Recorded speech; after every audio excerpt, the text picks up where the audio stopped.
Everything is personal right here. Everything is personal right here. Ladies and gentlemen, boys and girls, welcome to another episode of Everything is Personal. So today we're going to try something probably a little bit different than we've done it in the past. I have a special guest on who's a friend of mine, and we're going to try. I'm still going to go through what I usually go through, digging in into the background of my guests. But since this person's a friend, we're going to try a new possible concept. We're just going to talk and bullshit like we do on our hikes. But anyway, before I go deep and go off on a tangent, I would like to introduce my dear friend, Mr. Eric Mayron. Thank you so much for joining us on. Thanks for having me, Len. It's very nice. Very great. So I wore a special shirt. I was thinking this was a difficult one because there's a lot of shirts that I have that I think would be a really good fit for this. Like I had my Fishbone shirt. I had some other ones that I pulled out. But I felt Kiss was appropriate for you since you're a fan, and then you were commenting on the picture that I have behind me. Big fan. Was that your first concert ever? No, in fact, and something that though when a parent dies, you forgive them all their trespasses. But that when I was old enough to really have seen them, it was kind of they were playing at the Chicago Arena on the Love Gun tour. And I was like 12 years old, and my parents wouldn't let me go because it was kind of in a dodgy neighborhood. And so a friend of mine brought me back a program. So I have a beautiful Kiss tour Love Gun program. And it was part of the tiniest pile of stuff that was at my dad's house. That he says, you got to move this stuff out, Tiny little pile of stuff, including my OG, Dungeons and Dragons books. Whatever. Nerd. Okay. Nerd alert.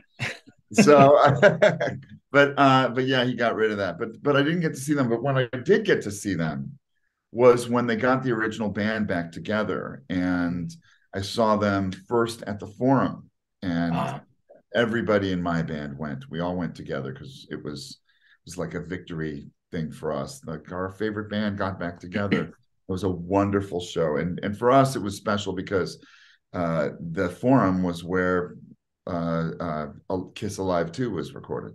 Right. So I was just telling you about the picture I had. Sorry, I just got a notification on my recording that I need to free up more space. So I'm doing that as we speak. So I'm trying to multitask as we talk, which is really weird because it's supposed to be recorded in the cloud. So I have no idea why it's asking me to free up space, but I will follow the instructions. Maybe. That's all right. I think it's working. But this show was in a casino somewhere in Shumash, or I don't remember which one, and I'll look it up afterwards. But it was a really interesting show because they were all sitting there. It was an acoustic show. Let's call it sort of. It wasn't really all acoustic because they had some instruments plugged in, so I wouldn't even call it a unplugged show. They had instruments plugged in, but they were singing different versions and a lot of covers. And I couldn't believe how many like Zeppelin covers they were doing. So it was really cool. Yeah, very cool. And have you ever seen Paul Stanley do his like Motown review show? No, a friend or two of mine sing with him. Okay, they're backup singers, Kit and Karai, and I think possibly Melanie Taylor, but I know Kitten for sure sings with them. I love Kitten. Such a great woman. What you have a special shirt as well. What's on your shirt? Well, this is something that I got custom because this is a band that I've been with for a long time now. And one time to a gig I wore, it's like yours, like you said, well, I pick out a t-shirt to wear. That's that old Tenacious D thing, it's hard. We've been through a lot of stuff to get up and rock you here tonight. It's a tough life being in rock and roll. Get up at the crack of noon and figure out what t-shirt you're going to wear. But so I've got this Chicago Cubs jersey, and I wore it. I was really comfortable in it. And then this thing a couple months ago, this was meant a few years ago, couple months ago this thing where you can customize a jersey, and they have football and hockey and baseball and basketball, customize a jersey. And I was like, wow, this could be really cool and really fun. And I like the idea of the band's name in this kind of classic sports writing. And it is I play in the side band of Norwood Fisher from Fishbone, and John Stewart from who's now back in Fishbone, the drummer for Fishbone.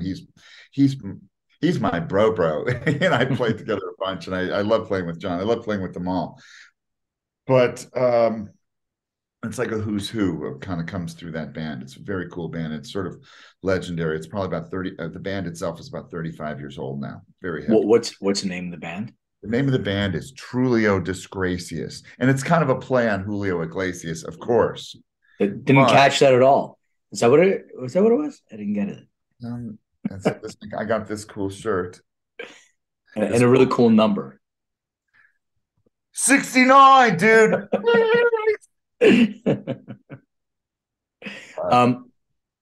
So you have a poster behind you of Sir Elton John, I see. Who I'm going to see.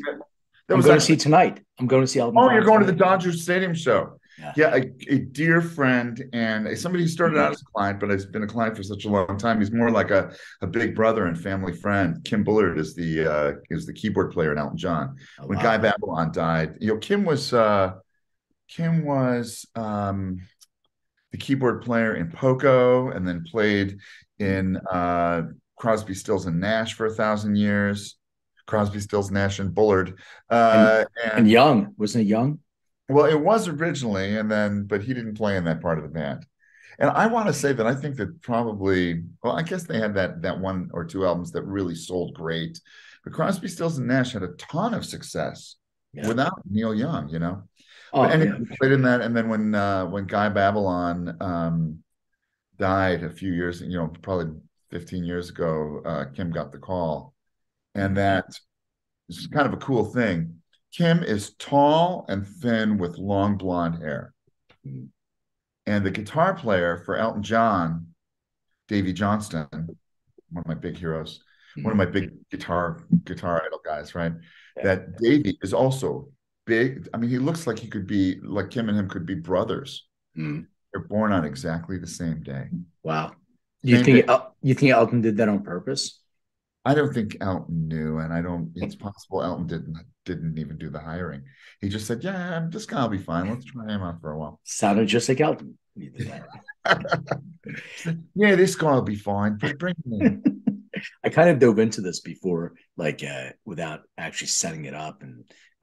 But we'll get into your background and all that stuff. But before I dive in, I have a question for you. So we hike together. Yeah. When two people love each other very much, like mommy and daddy, and they want to express that love in whatever. Yeah. Okay. Well, so we know each other. We're friends. Do your thing, man. We hike together. We talk, and we have these conversations, and we usually agree on most things, music wise and even comedy wise. So I have a question that kind of popped up from our text exchange earlier today about Flight of the Conchord. That's interesting. You find that very funny. I cannot connect to it. I've watched so many clips. I like the individual shows. Like there's the one dude, Jermaine, I think his name is, a tall guy. Yeah, Jermaine.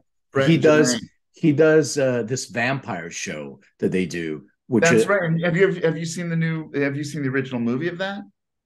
I think so, and I thought that was funny. He was in the original movie. I don't think he's in the series. He's not in the series? Then I saw the movie. Whatever it was. They shoot it like it's a reality show. Right. I thought it was funny. So I found that funny. I was like, all right, I get the joke. It's pretty funny. It's really funny. What about Taika Waititi? You know who that is? No. Taika Waititi he's an actor, and he's a director. In fact, he directed the funnier Thor movies, Love and Thunder, and then Ragnarok, right? But that, and he also directed Jojo Rabbit, which was really, I love Jojo Rabbit. Which was really funny and brilliant. And he plays Hitler. Yeah. Oh, okay. So I know exactly. That movie Yeah. is extremely weird, but really entertaining and Weird funny. Yeah. and touching and funny. In fact, I've always liked Scarlett Johansson. Yeah. Yeah. But Yeah. when you see her in that movie and she's balancing these different, sentiments and stuff like that, I just thought, man, she's such a great actress. Yeah. No, I agree with you. Really, really good movie. So going back to these guys, um, do you like the comedy aspect? Do you like the musical aspect, or both? Did you ever together? watch the show? Yeah.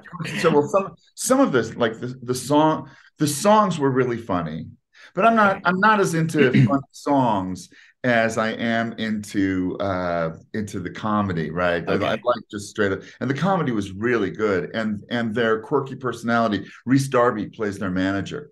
Yeah. He's so good. In fact, Reese Darby did a TV show that was like, it was Cinemax or HBO, that was like I can't remember the name of it, but it's about pirates.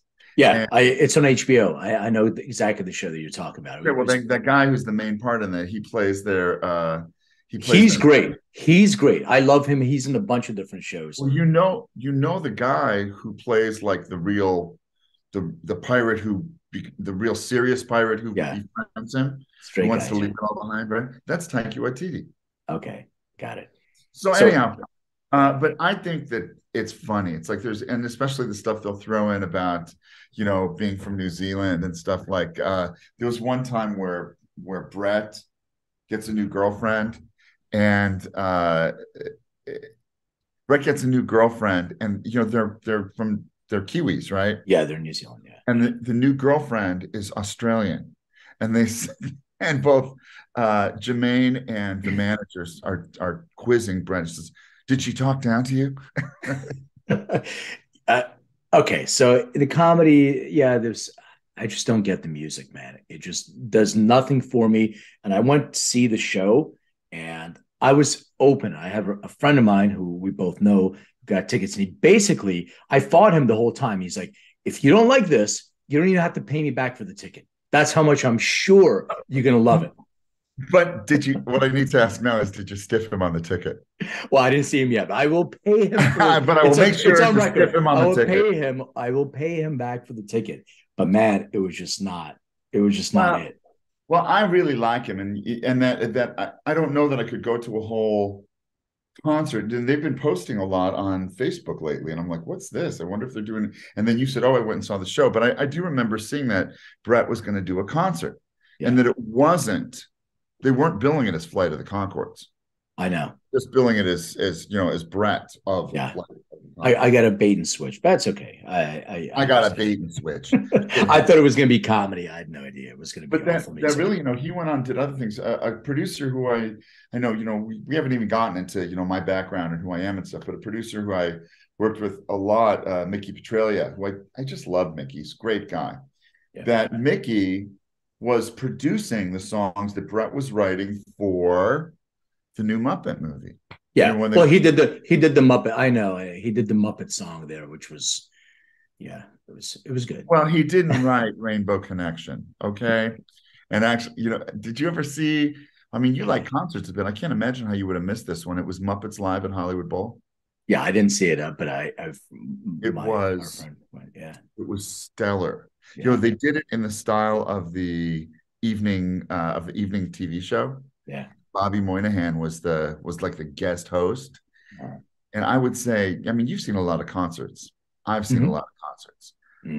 First, when Kermit came out and did Rainbow Connection, not a dry eye in the house. Second of all, and when I say house, I mean outside at the Hollywood Bowl. But when the last part of the show was like a mini concert of Dr. Teeth and the Medicine, Teeth and the Medicine Review, was whatever, Dr. Teeth and the band, right? Animal on drums, all this stuff. I gotta say, I've seen a lot of concerts. That was one of the best rock shows I've ever seen in my life. Well, Animal on drums is phenomenal. Anyway, yeah. Here's my thing. Unparalleled. Here's my thing on the Muppet thing. I have this rule: if you're gonna sing a Muppet song, and you're going to do the Kermit voice. It's really weird without having Kermit there. Like it just doesn't like you're doing the voice. Do it in the Kermit voice. He did it. He did the both. There's a regular voice, his voice, and then there's Kermit's voice, and he's singing in Kermit's voice without Kermit. It was cringy. Well, because he's not really Kermit. Oh, thank you. Or that he didn't really do the Kermit voice. He's not that actor. Right. Makes sense. So where did you grow up? What? Say that one more time. Where did you grow up? I grew up. I had kind of a stunted childhood. I grew up in the north suburbs of Chicago, in a town named Skokie, Illinois. Grew up in Skokie, Illinois. And then when I was 15, just after my 15th birthday, we moved to the same community where my mother's sister and her family moved about 10 years before, and that was to Thousand Oaks. So what was your childhood like? Parents together, siblings? I have one older sister who's 2.5 years older than I am.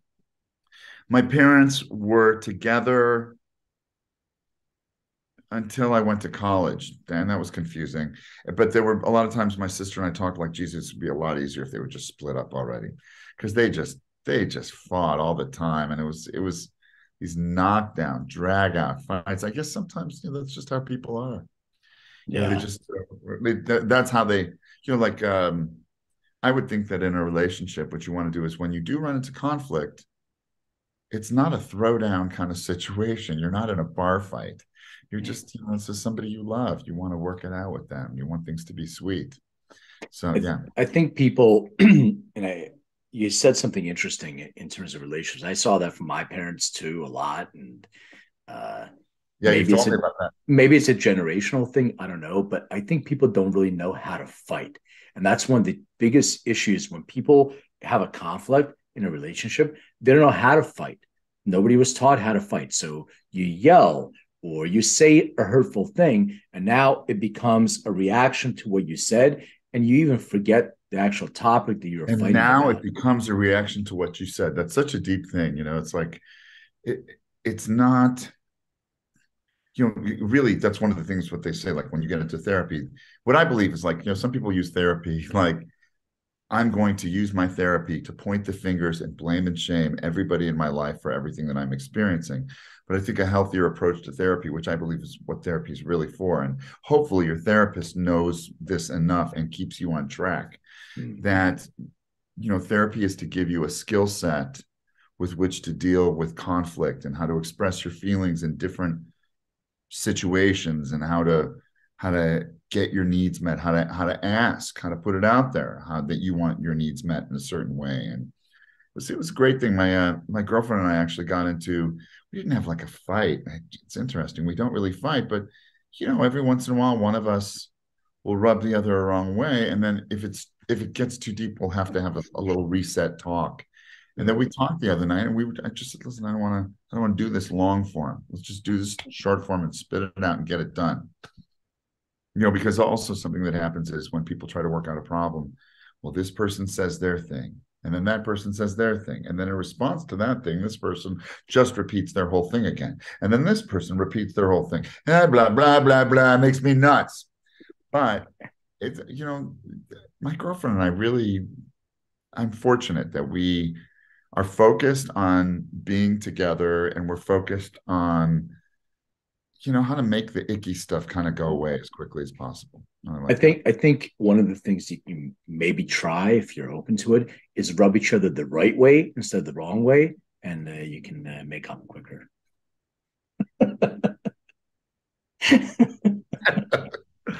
Yeah, you have a bunch of great skill sets, but yeah, that is a thing, and then some of that, you can't deny that it's your parents modeling. And then also if you're in a relationship, you are in the vulnerable zone. And so all of a sudden when you're vulnerable, and I mean, it's necessary that you put yourself in a vulnerable position to be in a relationship. And then now you're getting hurt or offended or whatever in that zone, you don't know what to do, and there's panic that sets in, and often you will fall back to whatever it was that was modeled for you. So what brought you guys to LA? Was that something that you initiated, you wanted to, or I Southern kind of love California? this story. Well, my parents had lived out here prior to my sister, after they got married and prior to my sister being born. And that they moved up. The word is that my sister was conceived out here. And then they moved back to Chicago and they built kind of a life for themselves out there. When I was about 5, my mother's sister and her husband and my cousins moved out to Thousand Oaks, and we visited them one time. Of course, who doesn't love it? You grew up in the snow too. Yeah. When you grow up in the snow, you're like, I never need to see that stuff again, truly. And we just loved it. I remember it being, we visited during winter break and it was Christmas and we were like running around on the front lawn, in our skivvies. And I'm like, this is awesome. Yeah. And my dad was a nuclear medicine research scientist for the Veterans Administration. Mm-hmm. And he applied at one point for a transfer to Wadsworth VA in West LA, right? And it was weird. It seemed like forever. I thought that maybe that he had originally told us about applying for the transfer when I was about 12 years old, right?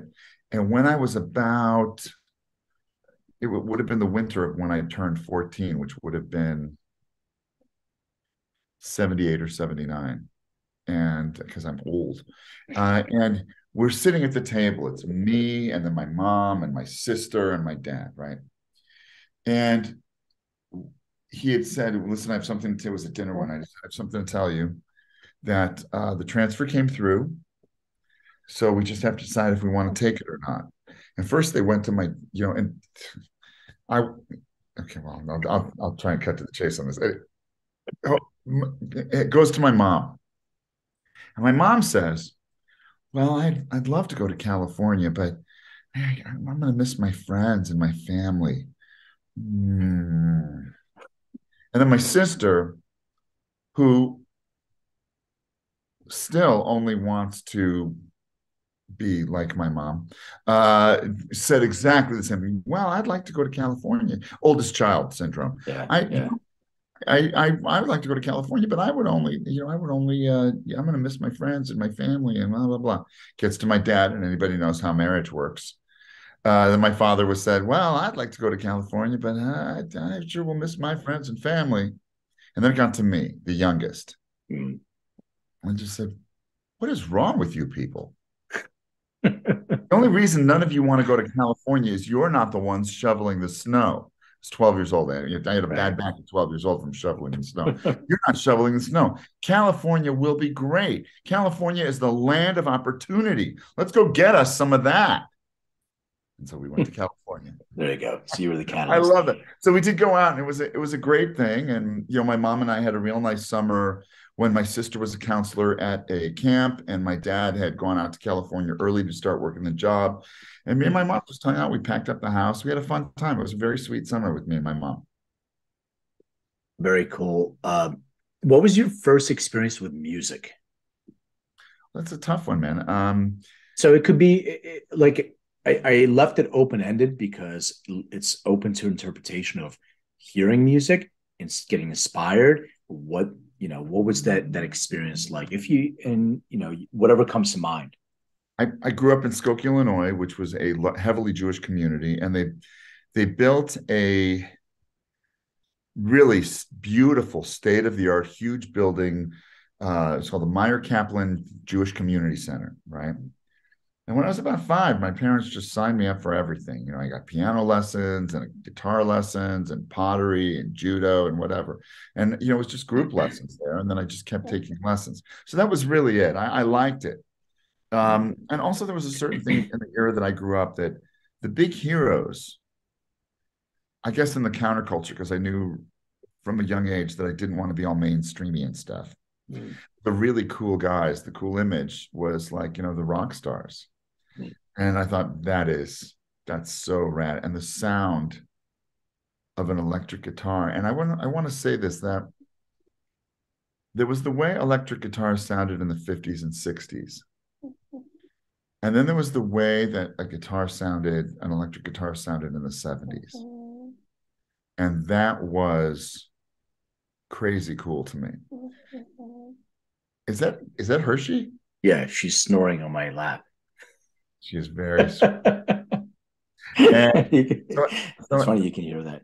So it's an interesting thing to me. Like there was that experience, and then seeing Kiss, and then. But were you influenced? Like you got into lessons, but you're like, and you said there's a sound. Were you listening to something? Said that we listened to the radio all the time. Right. There was always some kind of radio on. Foghat was big. Kiss became big. I just saw Foghat. Just saw them at the Canyon Club, by the way. As a side note. I don't know if anybody from the original band is alive, but they looked alive. They were pretty old. Right. They looked alive. Look alive, everybody. We'll fool them, you know.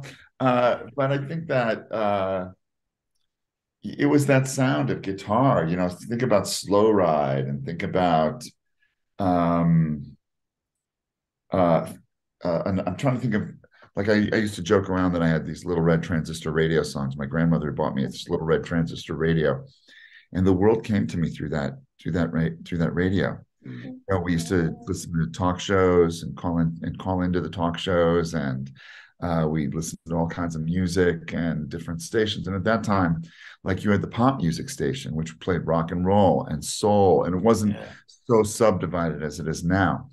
So you think about, like, Smoke on the Water was something that got played like crazy on AM radio. And then later, the live version of I Want to Rock and Roll All Night, I just never forget hearing. And now I understand that the way that power chord sounded had a lot to do with the bass interaction with the guitars. It was down, down, down, down, down. So beautiful, so big. And there's, when you're in a room and you're playing with an electric guitar, there's something, this beautiful vibrational thing that comes through that is great. There was a lot of guys later who, you know, especially in the alt scene, you know, they grew up really strummy oriented and very, like, thin guitar tone. I was never really into that. I was really into acoustic stuff. I was into folk and rock, and I guess that's it. Both my dad and mom always took me to the Skokie Valley Symphony. And no, it's funny that you go into it, because I was trying to figure out sort of what my own musical trajectory was, because I didn't grow up in a musical household. My dad introduced me to the Beatles, and then he introduced me to Pink Floyd, and that was my first concert I ever went to. He liked them because he grew up in the Soviet Union. You couldn't even buy albums; you had to get them snuck in, and so you listen to the same thing over and over because all you have bootlegs. Right. Well, also, in all fairness, at the time, it wasn't like, oh, let's listen to this now. Let's listen to that. Spotify, play this. You know what I'm saying? Yeah, you had no. Go and you buy an album. It was a big thing. Like, I see Songs in the Key of Life behind you. It was a big deal to me, and that has massive liner notes. It's got a big booklet. Oh yeah. But I guess what I'm trying to say, maybe not so eloquently, is at what point do you discover, and I'm saying this to myself, and I'll ask you, what is your music? Because I listen to my parents' music, I got it, and at some point, and I remember there was a distinct moment, I started getting into early rap hip hop. I was watched this movie called Beat Street, and it really connected with me, and I wanted to break dance, and we would get together with our friends, the Northeast Circuit Breakers. We would pop and lock and have cardboards and do all that stuff. But I was seeing in 7th grade, I remember this because I was trying to reflect back when it became my music. I started dating this girl, Cindy. I'm not going to mention her last name. I can't even believe that I remember this stuff. It's so crazy. But I got a cassette of Aerosmith's greatest hits, and she loved Dream On. And that was our song that we can, like, hook up and whatever. So I was like, let me explore this, because I wasn't really into, that music. I heard it. I also felt that, even though I'm just a little older than you, that I believe that like the Beatles and the Stones, that was the older kids' music. That was really the music of the generation right before mine. That, or maybe a little bit mine, and yet it leaked in. You know, Beatles had a ton of influence and leaked into other generations. But I'm saying the same thing as you. It's exactly what I'm saying. Is that was the leakage of my dad's influence, and at that point, I discovered mine. It was Aerosmith's his first, and then Zeppelin was like that. That was it, and from there, I changed everything. Like I still like hip hop, and I still love hip hop, but there I got into like classic rock from there. So that was. Or as they used to call it, rock. But that, I mean, it is. Yes, rock. I stayed away from Led Zeppelin until I got to college, because Led Zeppelin were kind of considered like they were sort of a Lodi band, right? Yeah. Which I think that if you knew them and talked to them, you go, "Oh, these guys aren't Lodis. They're just musicians. They're just normal guys, kind of very mainstreamy guys." Yeah. But that if you anyhow, it was kind of a social thing, and my parents kind of had their eye on me anyway. I was the youngest in the family, and they were like, "This one's might going to be trouble." So I didn't want to give them anything that would push them over the edge. And so, but I when I was in music school, I went to a conservatory-oriented music school when I went to college. It was UC Irvine, and I explored Led Zeppelin then, and I really liked it. I wasn't that I've never been into the blues, because to me the blues it's just really simple and repetitive, and it's the same chords in a different key.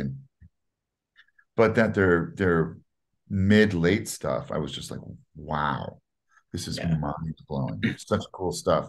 I know that it was a big popular thing for American and English musicians to always, tip the hat to blues. Yeah. It's like, why? Your music is so much more sophisticated. My parents were, I guess, probably self-proclaimed intellectuals. I mean, my dad, my mom had a master's degree. My dad had his doctorate. They I guess they could pass for intellectuals, I guess. Yeah. But that there always had to be some kind of sell with that, in order to have them listen to Elton John. My buddy Chucky Nelson, I believe, turned me on to Elton John when we were in second or third grade, something like that. And I got some of his albums, and that was really cool. There must be something to it. And that was really his glam rock era. So I would say, even though I'm not a Bowie guy, we texted a little bit back and forth about this. I'm not a Bowie guy. And I do enjoy Bowie, but because I'm really influenced by like love Sweet, but mostly I love the sound of kind of glam rocky stuff. I really was turned on to Elton John's glam era, which was Goodbye Yellow Brick Road and Captain Fantastic and the Brown Deer Cowboy and Caribou. Yeah. And he went some other, then he went disco in places but those three albums he visited quite successfully glam rock.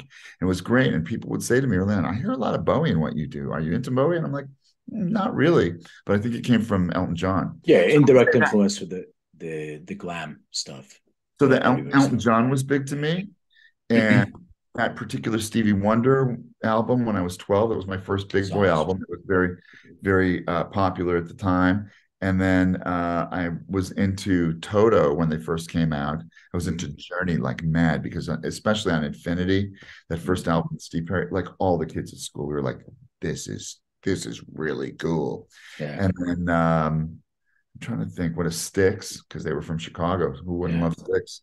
And then so a lot of that. In fact, then when I got to college and started doing college radio, they just poo-pooed all my favorite bands. Yeah, because it's not cool. That's those. No, I mean, cool. and that was punk rock and noise music, and there was a movement of like progressive rock for a certain period of time. So I loved Kansas, but which would be considered, I would say, like they were progressive pop, sort of. I mean, yeah, Kansas. Would you put them in the Steely Dan type of category? No. I think of them as more like an American version of somebody like Genesis. And their early albums, they have all extended things. In fact, Dixie Dregs, if you know who they are, Yeah. I always said that Dixie Dregs are Kansas. They're like all the instrumental portions of Kansas songs. Yeah. And they were, especially I listen to Kansas now. I'm like, wow, these guys were really doing something different. See, I do love the blues influenced bands. All those, from the early like Yardbirds all the way. Oh yeah. That explains Cream, all that stuff. I love that stuff. Clapton, Jimmy Page, the guitar riffs, old anything Willie Dixon influenced, man. Like that's my kind of stuff. But I like everything that's. But you and I talked about this. That like, to me, that like there's really in each genre there's really guys who are just super special. And when I first heard Buddy Guy play, I watching his hands, and I'm like, oh my God, this guy, it's like this fluid thing that moves through him and his playing. He's so wonderful. When I think about, Martijn from Porno for Pyros and Polonius Monster. And in fact, I got to play with Martijn in the Club Makeup Band. He's one of those fluid guys, or at least he was at the time. Now he's just, he's just somebody's dad, I just think there's a certain Buddy Guy is perfect to bring up because there's a certain energy this is about live music in general. I don't think you can get the same energy if you're just listening to an album or you're Spotifying. When you see somebody live, the music comes through them and they have a smile, like they love what they do so much. It's like seeing the Dalai Lama talk. You feel like they're talking to you and you feel this energy of happiness, the happiness that they have on stage by playing. It's infectious. And you get this. I agree with that. I really agree with certain players, not everybody. Some people don't look happy up there. They're just doing their job. When they love it, man, you share that energy exchange. Flea always looks happy. Yeah. That's true. That's true. I don't think Anthony does. No, I've never seen Anthony look unhappy, although Anthony is more serious. Yeah. If you think about it, like those guys they're all athletes. Yeah. Or I want to say that Anthony is an athlete. I don't know that about the other guys, but I don't know. Anthony jumped off. I know he surfs and all, but I remember I read in his book he jumped off a roof somewhere and missed half the swimming pool and like compound fractured his arm. Didn't feel it for a while. So I don't know if you constitute like jackass stunts as being an athlete, but yeah. No, but I know that you can always tell he's always been a workout guy. Yeah. So, you can tell that from early on. Like he was, everybody had their thing. While Flea was woodshedding, Anthony was, pumping. That's true. So did you dabble in acting while you were in LA? Not while I was in LA, but my sister was a thespian in our school in Chicago. I always liked the idea of that. And, when I've been in a couple of like student films and things like that. And I always have liked to express by interacting with the crowd. But that, my first play at my high school in Chicago, I was in high school in Skokie for 1 year. And the first show they did in the fall was Rainmaker. And, it's freshmen through seniors. And there's only 7 parts in the play. And I got one of the parts. And it wasn't a walk-on. And so I kind of was pleased with that. So I must have had some kind of talent for it. You don't have an IMDb profile? And I do, because I've done other stuff. I've written music that's been in movies. And then I've had... in fact, I was the role in this particular movie was called Just Left of the Drama, and I played like Rudy, the roommate, or something like that. It wasn't. Were you on Punk'd at all? I was on Punk'd. Yeah, in fact, that was a great thing. My ex-wife. I was leading you to say because I had a whole. Well, I mean, there's a lot of stuff that I forgot. I read amazing reviews of the guitarist on Punk'd. You read reviews? Did they talk about that? Oh, yes. Everybody talked about it. I'm like, oh my God, this episode, the guitarist, which is fantastic. Look at that guy. Well, it's the thing, like I've been playing guitar about as long as I've been playing keys. Mm-hmm. I am an okay lead guitar player. I'm not a real shredder, but I'm, a guy who played drums in my band who came back later as a music supervisor in my life, a really good friend of mine, Greg Sweeney, he said to me, he put his nail. He says, Eric, there's something about playing rock guitar that even some very,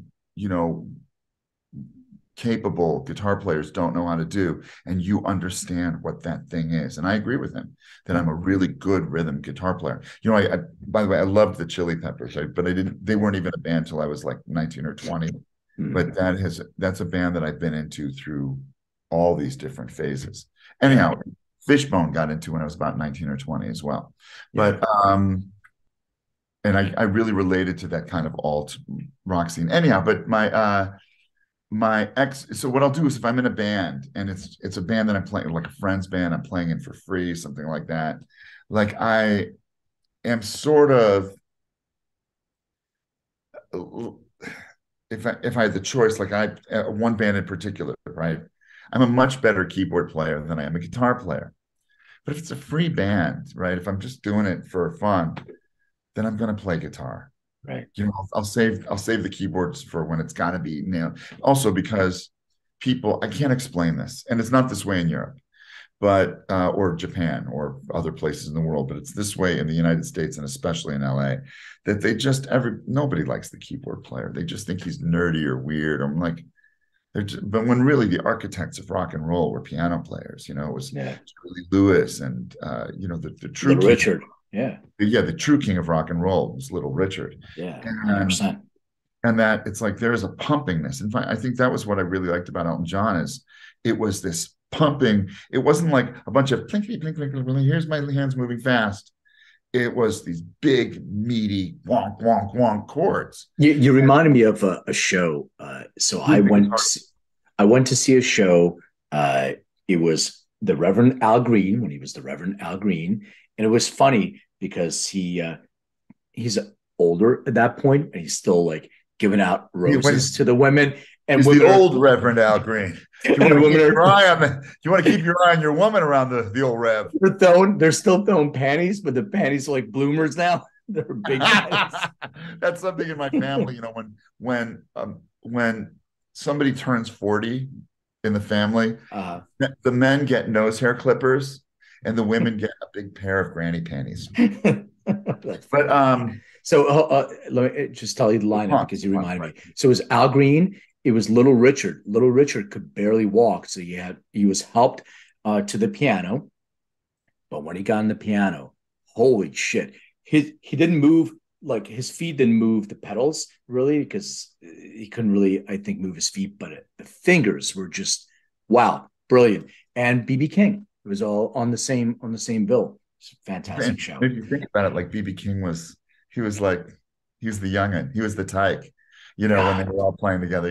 It's like, oh, Junior, come on up. It's an interesting. Well, his stories, like the connection with BB, his stories. He's such a, he went through so much turmoil and growing up. Did you see the Baz Luhrmann Elvis movie? Oh yeah.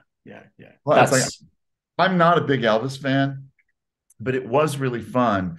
And I thought Baz Luhrmann did a great job of capturing why it was that Elvis was such a sensation and that it was a conservative time and not so much the blatant sexuality, but that, that there was something that made the women swoon in a way that was a little naughty, when really all he was doing was shaking and moving his hips. But the thing that was really great about that movie was it showing his relationship with Little Richard and with Muddy Waters and BB King. BB, really 100%. That's what they talk about, stealing the music and all that stuff. Maybe the Colonel did a lot of that, but he was part of that music and very influenced in that. Right. And he was in that community. I also love that about BB King, about Baz Luhrmann's thing is he demonstrated, he's like, listen, it wasn't that Elvis walked in having grown up in suburbia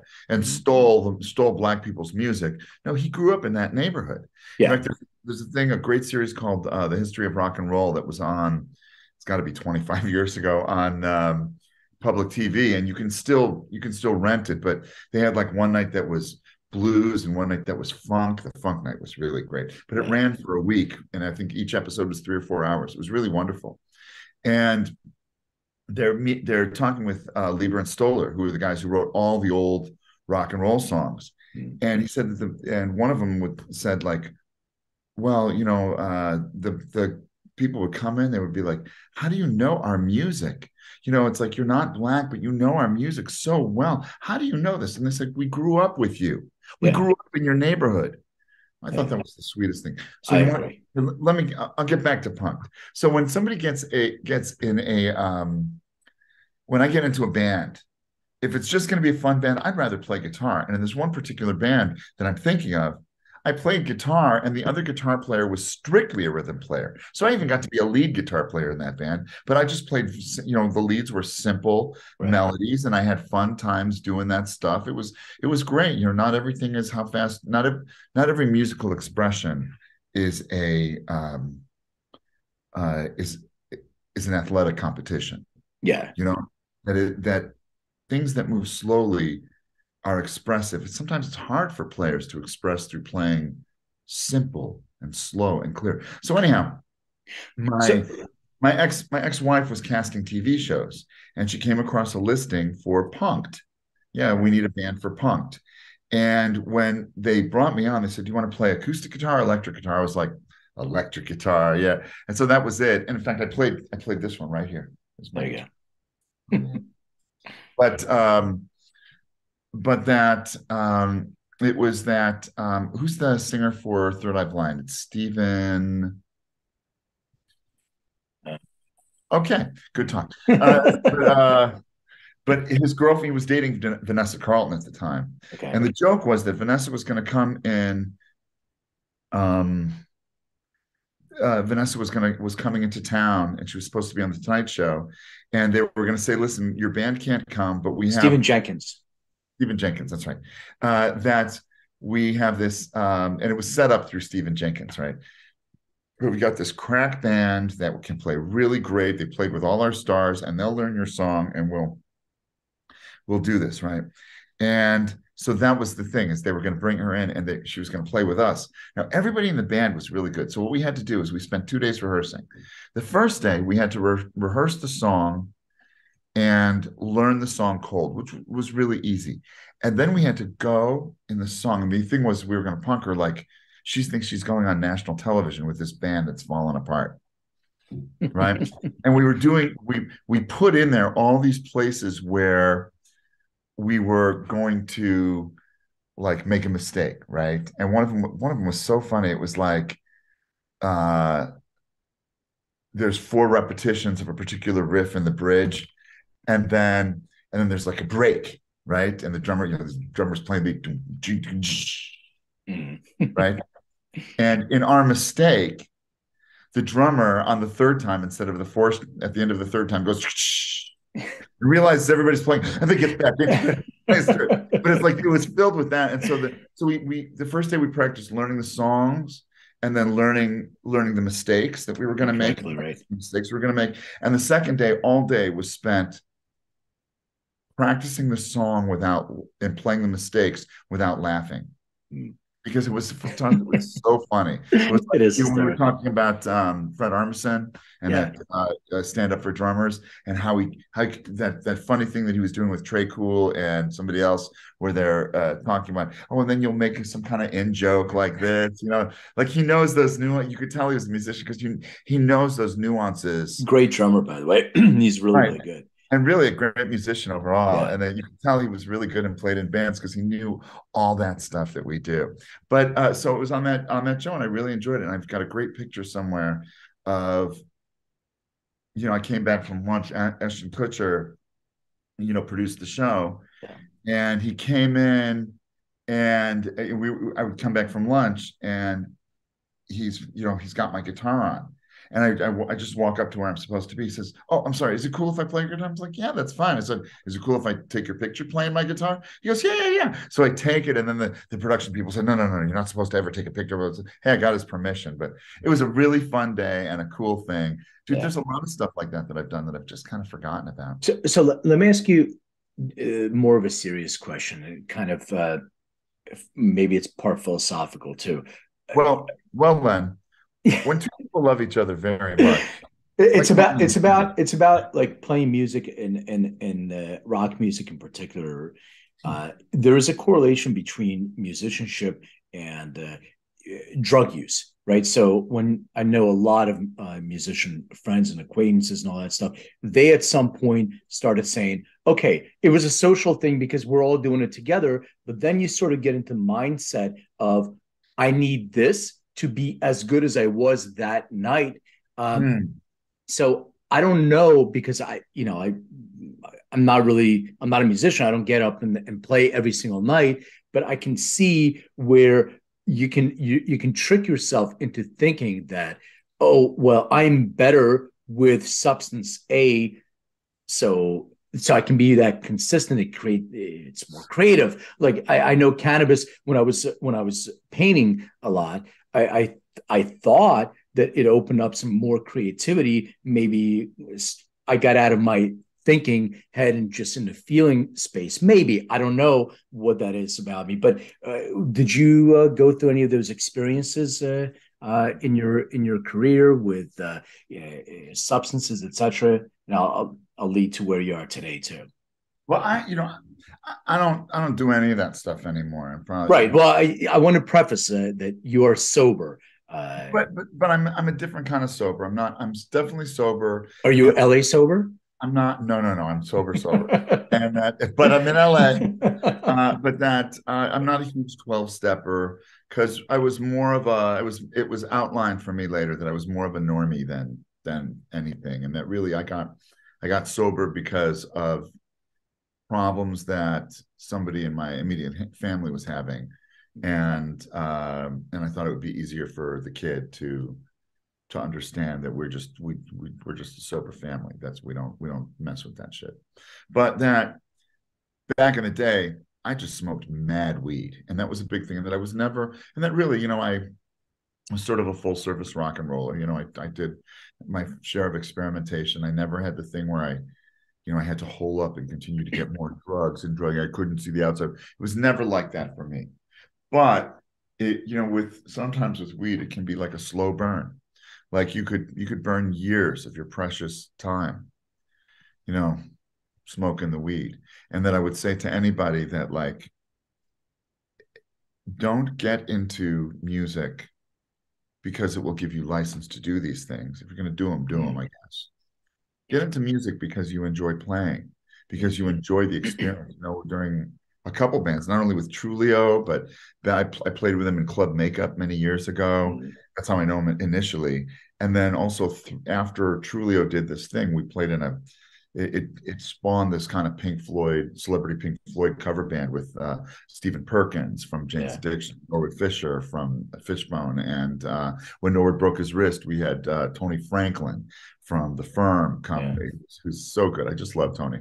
But Scott Page, it was his band, who's the sax player, and Kenny Olson, who was in the Kid Rock band, but did some other things as well. But really, and then also a young up and coming star, Derek Day, who replaced the original singer, who was John Stancorb, who has his he's really got an amazing Pink Floyd show that he does. He's in the Midwest or that he do it throughout the Midwest, and that's called Signs of Life. So if you're in the Midwest, go see John's show. He's great. They're great. It's really impressive. Isn't Corey Feldman in that band too? Corey was in that other band. He sat in with us a couple times. In fact, when we first did our first show at the Peppermint Club, just to kind of get out there and say, here, we're doing this thing, Corey played a couple numbers with us, and Trulio closed the show because so many of us were there anyway. and that the first lead singer was a singer named Robbie Wyckoff, and Robbie tours as the singer for Pablo Cruz, if you remember who those guys were. Hugely successful in the records and radio arena, but less successful as like, this is my main band kind of guys. But for us, we knew Robbie because we were big fans of Phineas and Ferb. And he sang on so many of those songs. And so we had a little rehearsal in my studio when we were just getting it going. And Robbie came over, and it was my time for my daughter to go be with her mother. But I said, listen, you're going to bring, I told the mother, you're going to bring her over, under the guise that, oh, listen, you forgot one of your textbooks here or something. And then what was going to happen is that then we got just a sweet picture with Robbie and Lila. It was with my daughter and with Robbie. Yeah. But where was I going with that? Right. So I like Perkins. I think this whole thing was, my experience with Stephen Perkins, that Perkins loves to play, and that for all the right reasons. And the band he was in, it's no secret that they were imbibers, and that, but that he has a thing, most guys, when you're playing, they're playing along, you look at each other and you go, yeah. When you're playing, and I played next to him for whatever reason in the initial gigs, I chose to be in the back row. Unless I'm singing lead for a band, I'm not the ego. I don't need to be up there, right? So I just was in the back. So I played right next to Perkins the whole time, right? For the entire run of every place we played. But when Perkins plays with you and he locks, he'll be playing, and he'll look at you. Well, he looks at you, he's like, and he's still looking at you. He's still looking at you. And he's like doing stuff with his eyes. And like that's its own drug right there. He's locked in. He's locked in with you. Well, that when you're with other musicians, that experiencing that exchange of energy is a great thing. And it always got me going. I thought it was a great thing. And I thought it's a great thing that he cared to access that. Some guys are just like, they're cool. They don't need to look at you. Yeah, they're not looking at their hands, but they're just like, well, there's an energy exchange. It totally makes sense. And Perk, like, first of all, he did that drumming documentary thing that was, that really wonderful. And then, it's like all slow shots of somebody playing. It was him who was featured. It was a great thing. Yeah. I wanted to ask you about alopecia as well. So, my last one got it all over here. Yeah. So how did that start manifesting itself? It started manifesting when I was working in solar. I took, we didn't even talk about my main business. I'm a technology consultant for recording artists and producers and composers. Right. And I thought that business was getting slow, but I didn't realize things about business, like all business goes up and down and things like that. So I figured, well, solar industry is coming up. So I worked in that for a while, and it started with this little divot right here where I'd lose. And, and now all that area, by the way, has grown back. It's pretty thick in there right now. But then it spread to other places. There's one point where I could grow, there was no hair here. And there was a part where like all this hair here was gone. I had longer hair then, so it was more like there was just a big blotch that was missing from there. And, but it does, I realized that it does grow back. It can grow back. And that also what I have is not as bad as what a lot of people have, which is nothing. They lose it all. And the newest one is that I lost my eyebrows. I had a friend, Mike City, come over a couple of weeks ago, and he was like, "Oh, you shaved your whole thing," and he's doing this. I'm like, "What do you mean I shaved this? I never had it."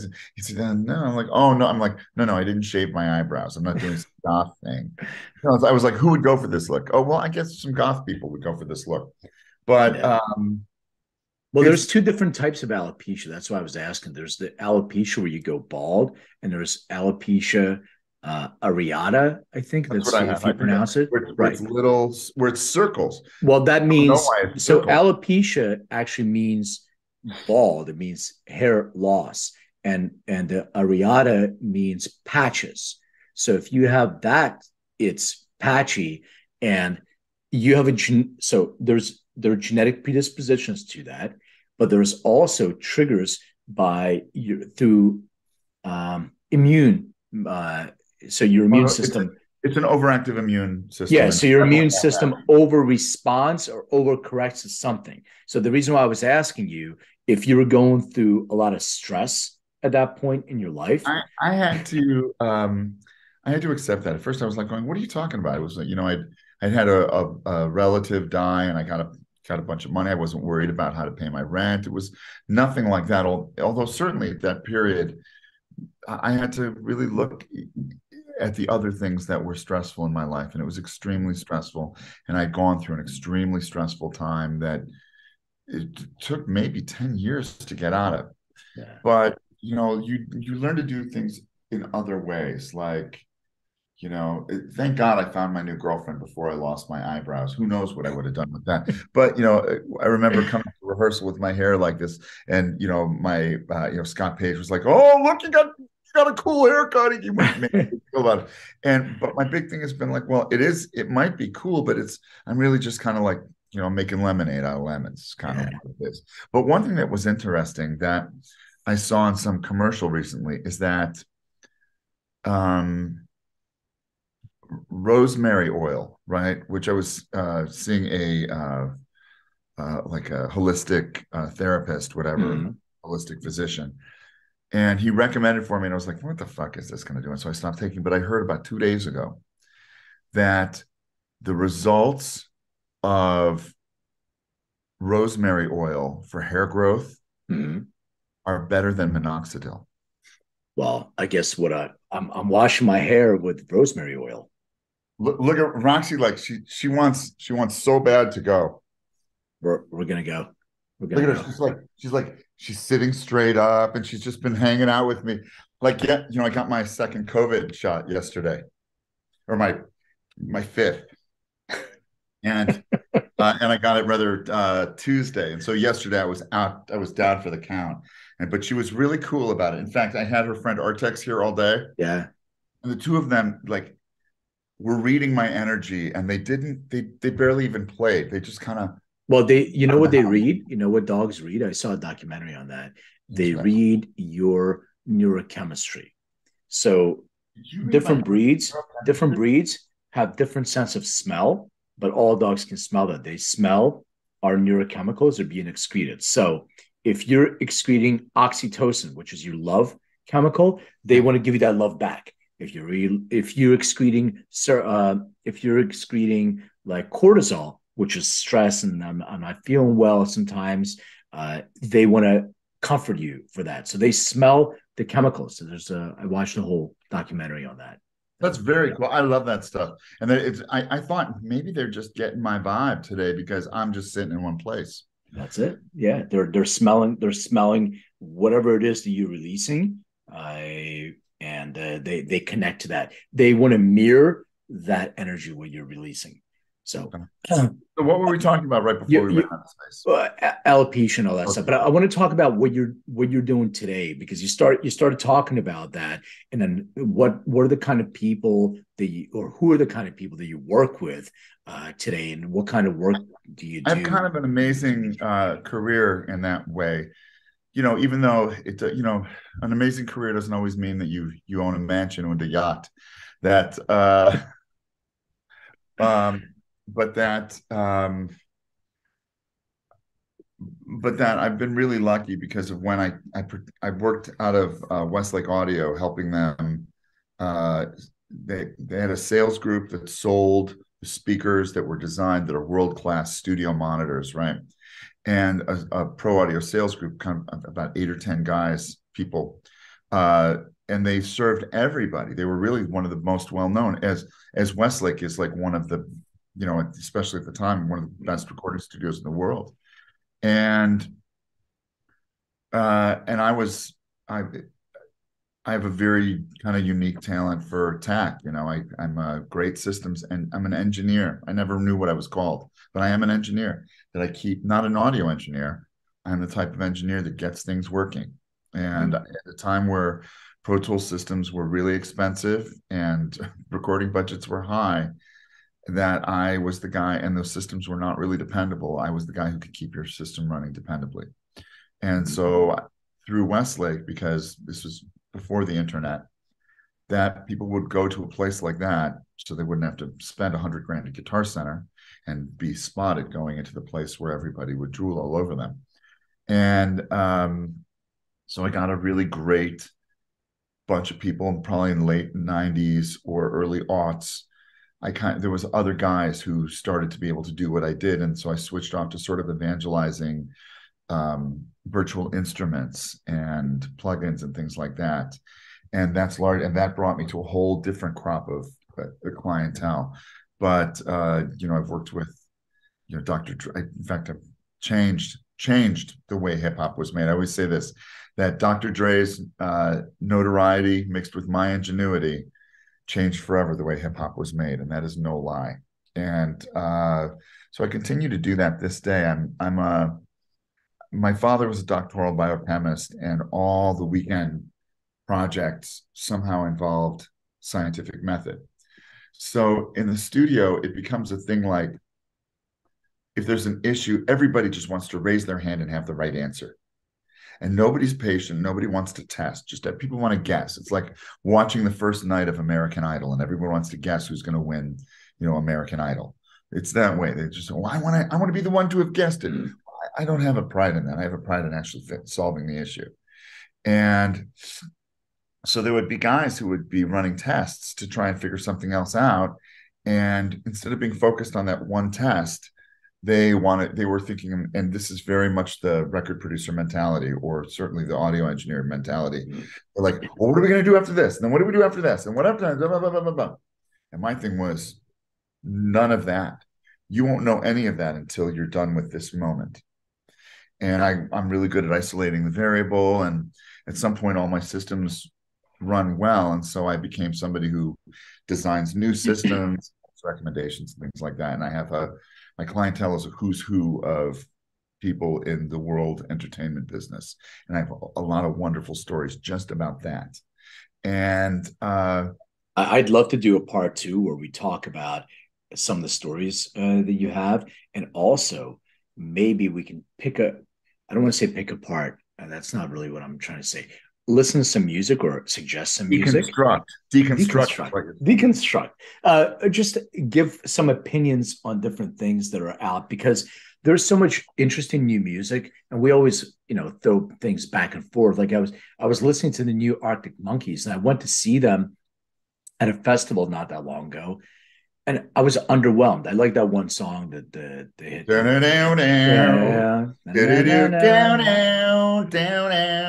one. Now, I want to tell you, when I hear that song, it says to me, it speaks about the writing process, because that riff is such a thing. It's like the guys in the band came up with that riff, and then they're like playing it. They're like, this is a good riff, right? Let's write around that riff.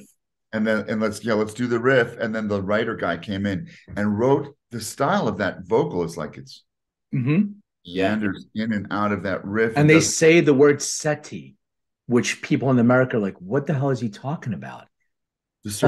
On my SETI. And a SETI is a small couch, like a love seat. I didn't know that. I thought like SETI, like, the search for. No, that's what I'm saying. It was just an interesting written. That's the show. I mean, to dissect music that where are they from? Interesting. The Arctic, obviously.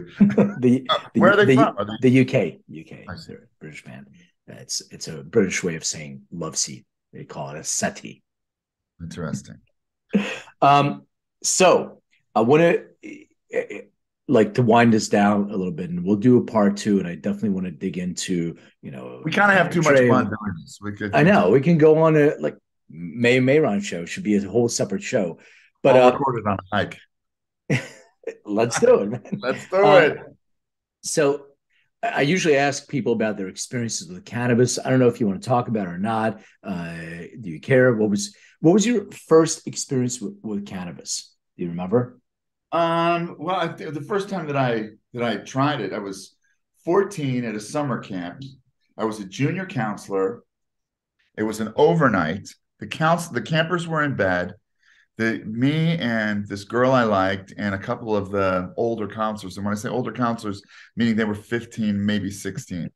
I said, try this. And I remember the taste like it was yesterday, but I don't remember if I really experienced it. But then shortly thereafter I did. When I was raised, it was in the 70s, there was a culture that praised experimentation. Yeah. So cool.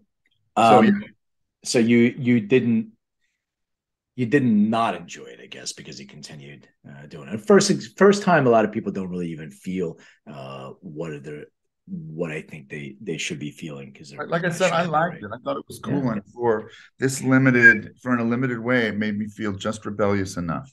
Like we all knew people who would go out and they just needed to have the ultimate experience all the time.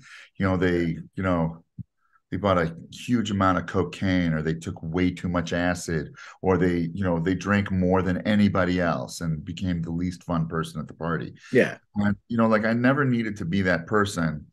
I sort of wanted to have some healthy participation in the counterculture. Yeah. I think that's probably a great way to put it. Moderation. Yeah, I agree. Yeah. I think you already answered this. Was the first concert you went to, was that Elton John, or what was the first concert? I forgot. My parents took us to a lot of concerts, and there was a lot of orchestra concerts. Right. My parents were super into a folk trio called the Limelighters. I never heard of them. I think one of them was Lithuanian. Well, now I gotta listen.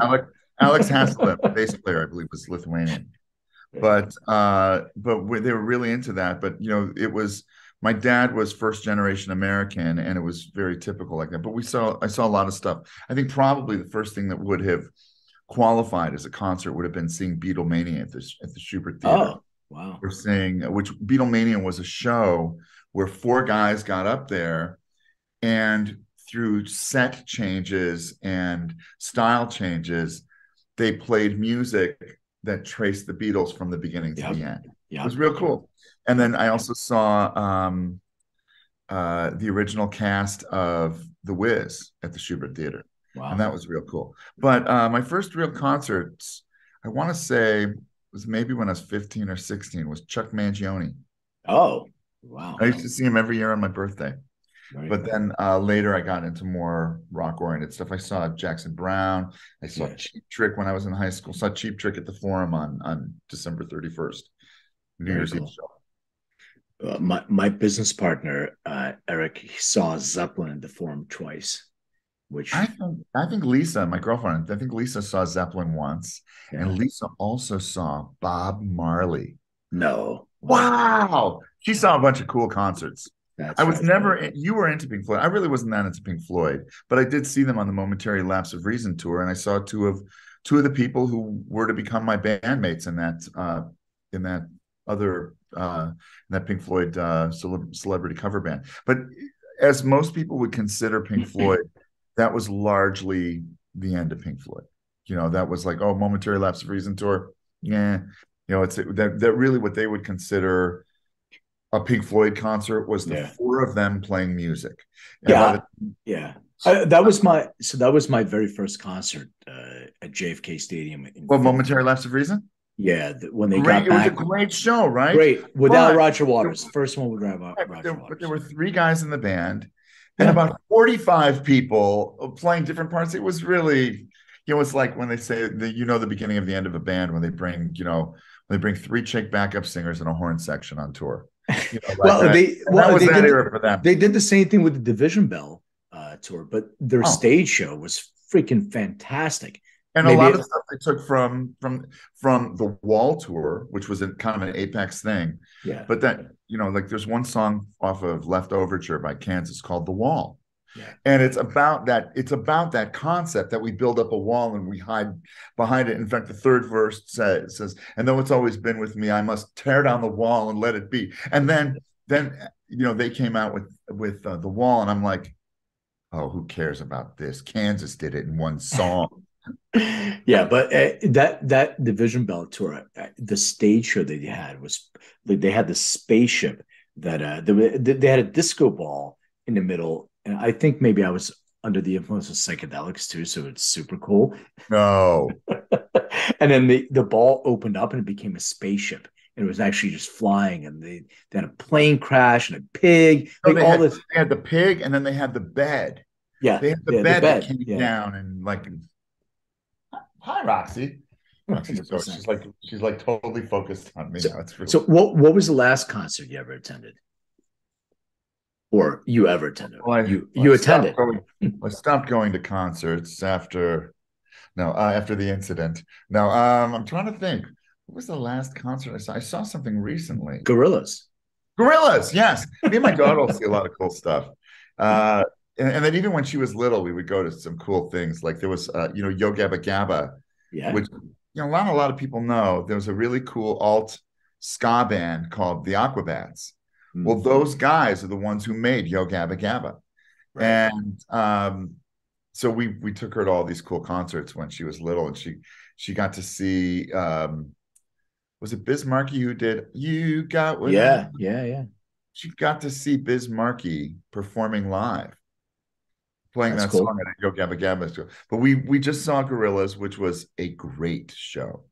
Yeah. Such a good show. And my friend, I have a close friend from college that he said, man, I saw them on their first tour and they were just behind a screen. All the musicians were behind a screen. Yeah. I like that, how, whatever, 20 years later, that they're doing this thing now where it's all the musicians are in front of the screen and the screen stuff is there, but that, listen, people do want to see you guys playing. I went to that show, the behind the screen thing. I saw that, and they had guest artists like De La Soul will come out and do their part, but all the musicians were in the back behind, were not featured. Not like this tour they did now, which is wonderful, because the musicians are good. Yeah, and he has a great Damon Albarn has a great and friendly relationship. Maybe it's like seeing. I mean, he's about my age, Yeah. And so you see like somebody's, and you're up there, he doesn't look like a rock star. He looks like somebody's dad, and I explained to my daughter. He's going to be really happy to hear that. Yeah, because he's going to tune in, really. That I explained to my daughter that he's the guy, his band did song number 2. And you're like, hoo-hoo, do-do-do-do-do-do-do-do, hoo-hoo. Yep. And my daughter's like, yeah, Dad, I get it. We had a great time at the show. I'm trying to think of who I saw, but notable concerts that I've been to. I saw Van Halen a couple of years ago with everybody. It's like they couldn't get it right. They finally get David Lee Roth to come back, and they can't keep Michael Anthony in the band. But that was a wonderful show. I think we talked about that. I think I saw, if it was the same tour, Kool and the Gang open up for Van Halen, and Wolfie played bass in that band.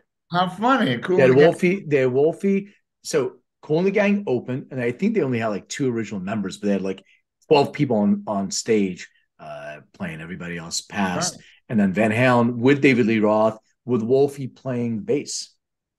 Yeah, Wolfie was great. In fact, I wanted to not like Wolfie, but he was so good. Yeah, he's really wonderful. And then you saw that concert, the Taylor Hawkins tribute, and he's playing the riffs. He's playing all the leads from Hot for Teacher, and he's just playing them so good. I'm like, yeah, he's probably been playing this stuff since he was 4 years old. No doubt. I mean, even if I go out and see his band Mammoth, I think they're really good. I was pleasantly surprised. Damon is 54, so he's right between us. The Gorillas. He's like a Mayron sandwich. The Damon Albert sandwich. Well, I love how you're there checking my facts. You think he's listening to you. It's my producer. Hold on, my producer. Please fact check. Check the age. All right. And nobody can see this on the keyboard. Exactly.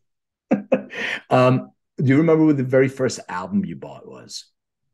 I don't remember the very first album I bought, but I do remember my very first Big Boy album, because I had this very influential music teacher when I was in 7th grade, Vince Johnson. And he was the one who actually sent me home. He said, okay, here's this recording.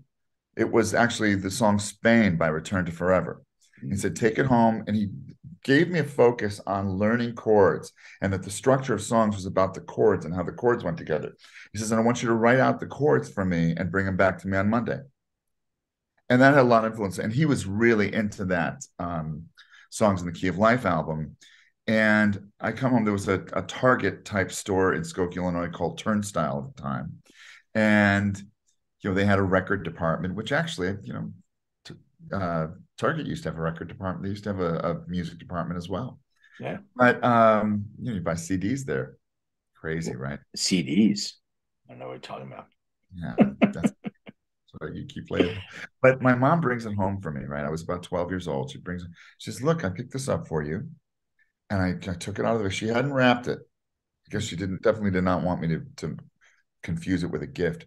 And I pull it out, and it's Songs in the Key of Life, and I still have it. And she brought me that. This is great, Mom. Thanks. Yes, I got this for you, but you're gonna pay me back for it. What? Yes, $1 a week out of your allowance, which that was about all the allowance I was getting, was about $1 a week. But I didn't really, whatever. It's fine. I was in 7th grade. I had a part-time job. That's true. But then I paid her $1 a week until I paid for it. And so I will never forget my first big boy album, which was Songs in the Key of Life. And it was like that, like you got an album. It wasn't just that it was in Russia. It's that, with your dad, like that's how we consumed music then. It wasn't that we threw ourselves into a river of sound and whatever stuck. It's that we would hear something on the radio. I guess that was the river.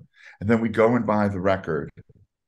And then we would put it on and we'd listen to it over and over. And we'd read everything on the album and learn. It was just the way it was then. Music is much more, it's much easier to record now, but it's also much more disposable. I think you just pointed out something really important. And I was talking to Sasha, my daughter, about this. She was saying that there's a statistic about why people buy albums now, and they buy albums right now because it's a sort of a nostalgic thing. And but it's not album, as you said, it's full immersion into that album. That's what you have. This is your album. You don't have 300 albums or unlimited songs. You have that one. So you are listening to it and listening to it over and over, and you're learning it, and you're reading liner notes, all that stuff. You can't do that with Spotify. I have no such thing as a throwaway album. One thing I do like about Amazon Music, even though I'm not a big fan of music streaming services, Amazon, just like when you watch a movie on Amazon, right? You press the button and it shows you all the actors who are in that scene. And then you could do kind of a mini deep dive on any of the actors right at that moment. I like that. That's a cool thing from Amazon. Well, when you're listening to something on Amazon Music, you can look up, if I'm doing I'm doing a phone action. Yes. Yeah. It's on your phone and you look up you're reading the lyrics right there and they'll have credits where they're available. I think that's really cool. Very cool. All right. Last question. We already went over our allotted time, but it's interesting. I made it. Please describe what your room looked like growing up. At least one wall the wall next to my bed had a couple of different kinds of wallpaper on it. I had a fixture that looked sort of nautical barroom. What could I say? It looked like the wheel of a ship on its side, and then it had these three things. The three light places had these like these pieces of glass with the chimney flare on the top, right? And that's where they went. It was kind of like that. And then I had some shelves, and then later when I got my electric piano, that was in there. I had some wood grain furniture. I had a desk and a couple of dressers in there. And I'm trying to think. It was no posters, no art, nothing. I did. I had posters. I'm trying to think of. There was a magazine that I used to get. Remember Scholastic Book Club? Yeah, of course. Yeah, there was a magazine they had called Dynamite, right? And which is kind of funny because I'm a big 3D head right now. I love 3D, and there was a kind of interesting and a sign of the times. There was a King Kong movie that came out in the 70s where instead of climbing up to the top of the Empire State Building, he climbs up to the top of the Twin Towers. And so it shows him up there. So it was either a drawing or a photograph that was in 3D, and you put on the red and blue glasses. So I had that up on my wall. There was a poster that came with Captain Fantastic and the Brown Dirt Cowboy, and I had that up on my wall. There was a poster that came with Wings Over America. Then I had that up as well. So it was a lot of posters that came with albums. And then my aunt and uncle were my great aunt and uncle were manufacturers representatives for toy companies. And so I would get kind of oddball toys. Like there was a series of models. Did you ever do model making kits when you were a kid? I loved models. Yeah, I used to build a shitload of those. That there was a company that put out that they represented that put out the original, like the Universal monsters, Frankenstein and Dracula. Oh, yeah. And they had like, they would have to take them around to show to the stores so that the stores would buy them. They had a model built and painted beautifully. And I had their sample models of Frankenstein and Dracula and one of George Washington crossing the Potomac, and those were on my shelf. It's pretty cool. I had my dad's old Heathkit hi-fi in my room. That was what I cranked through a lot of stuff through. Super cool. All right. So where can people find you, connect with you, website, Well, I am on Facebook. Yeah. I have a Facebook website. is that thing that it's Meta now, but it's the social old people use it. thing for old people. Yeah. Yeah, there we go. I'm on Instagram as Eric Mayron Music. I don't really post much there. A lot of what I have a SoundCloud, Eric. I think it's Eric Mayron, and that's really a great thing. There's a ton of music on there, stuff that I did with my band, stuff I produced for other artists, and stuff I've done for TV and film, and it's just it's a deep dive on Eric Mayron, the artist, on that thing. I really love the SoundCloud. It's a great thing. It's been a cool thing for me. Oh, cool, man. Well, I want to thank you for your time and doing this. A lot of fun. We should definitely do part two. I'm looking forward to it. Yeah. So thanks, man. Appreciate it. I'll see you. All right. Thank you, shortly. Len. See you shortly.